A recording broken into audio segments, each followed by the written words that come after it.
Okay, chapter 7 Only a Fellow May Pass. This chapter has a lot of details about my initial struggles in England because remember, after all, I was an immigrant and I was neither the carefree American nor was I the studious Chinaman. So I was caught in between the rock and a hard place, but I learned so much during those 3 week period at Cambridge University with Professor Gordon Mansell, our professor from DU. And a lot of that stuff I learned actually came in very handy in persuading the British hovercraft captain to give us a ride, the Freedom Ride as I remember it, to escape China some years later. But what I want to share with you this evening is the last portion of our studies in England. 3 weeks of classes at Homerton College came to an end just as we were becoming accustomed to our English instructor's sarcastic antics.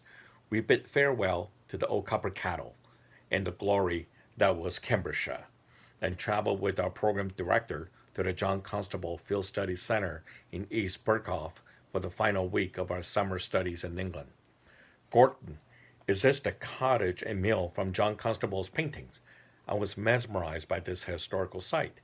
Yes, it sure is. And this is home for the next week.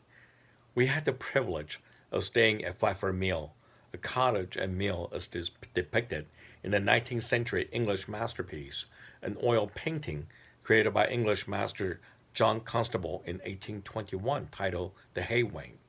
For a week, we painted and sketched the nearby landscapes as John Constable did more than a century ago.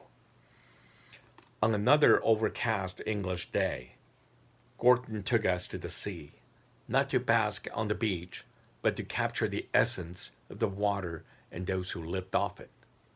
Wanting to immerse ourselves in John Constable's Salisbury Cathedral from the Bishop's grounds, my quirky friend Roman and I spent a few hours sketching in the graveyard of the very cathedral depicted in the famous painting. Roman squinted his eyes and smiled irritably, unveiling his uneven teeth when I asked him to take a photo of me, propped up against an ancient grave marker capped with a skull. On the last morning in Flatford Mill, Gordon did not see us off. Instead, Roman and I each found a smiley face made of coins in our beds with a short note from Professor Mansell. That was Gordon's way of saying goodbye.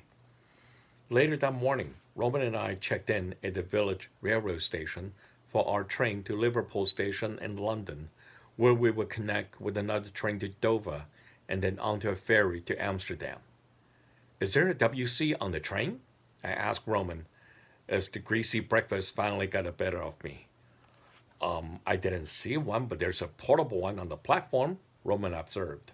By the time I came out of it, the train had left for London with Roman and our backpacks.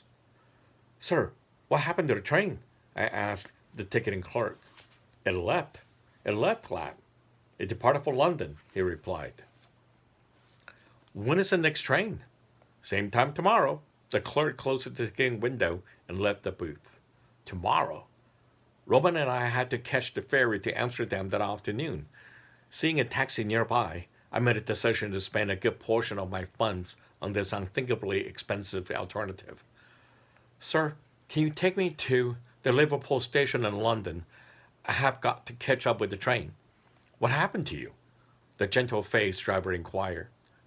I went to use the WC, and then the train took off with my buddy and our backpacks. By the time I was done, I was both frustrated and embarrassed. The driver thought for a second and made me an offer. Lad, make it 70 quid and I'll take you to Liverpool right now. Where are you from, lad? Oh, and I'm Jack, by the way, driver said. Hi, Jack. I'm John.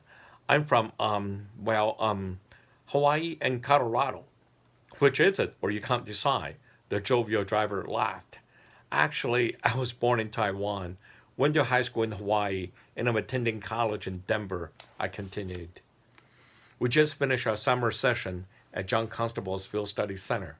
The amicable taxi driver and I chatted as we cruised through the English countryside.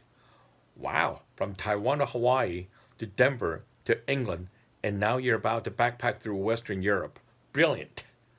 John, be careful, be mindful of pickpockets in the train stations, tubes, they are everywhere, Jack warned me as he maneuvered into a tight parking spot by the Liverpool train station. Here you are, sir. I handed Jack 70 quid. Cheers, lad. It was a pleasure, and I wish you all the best on the continent. Jack stood by his cab and shouted, Cambridge, flat for a meal. Anyone heading to Cambridge or flat for a meal? I hope the nice taxi driver got a fare for his return trip. The Liverpool train station was one of the primary stations among a few pivotal tube lines. More importantly, it was a train hub connecting rail services from the UK to the continent. Travelers floated into the crowd where human tsunamis splintered into tube and train platforms. Daily commuters, moving rapidly like a flash flood, pushed past hesitant backpackers who stared at the rotating split flat schedule board, trying to catch a glimpse of the designated train. I spotted my day's friend, confused, at a loss, wandering in the arrival area of the bustling Liverpool station, with his backpack on his back and my pack on his front. Oh my God, what happened? How did you catch up?